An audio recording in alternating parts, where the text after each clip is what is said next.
నాన్న, ఏంటన్నా? నా జీవితంలో నేను నిన్నే ఎక్కువ కష్టపెట్టాను నాన్న. న్యాయంగా చూస్తే నువ్వే నా మీద ఎక్కువ కోపడాలి నాన్న.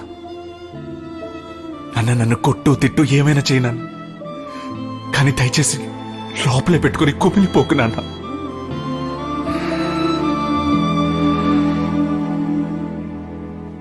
చిన్న వయసులో ఊళ్ళో పరుగు పందెంలో పాల్గొన్నప్పుడు నా పక్కన పరిగెట్టేవాడు వాడు గెలవాలని నన్ను తోసేసి పరిగెట్టాడు నాన్న. ఆ రోజు ఇరిగిన కాలు ఇంకా నేను కుంటుకుంటాను నడుస్తున్నాను. కానీ అదే తప్పు నా పిల్లోడు చేయలేదన్నప్పుడు నాకు చాలా సంతోషంగా ఉంది నాన్న. నీకేమైనా పర్వాలేదు, ఆ పిల్లోడి జీవితం నాశనం కాకూడదని అందరి ముందు తప్పు ఒప్పుకున్నావు చూడు, అప్పుడే నువ్వు నా కొడుకు అనిపించావు.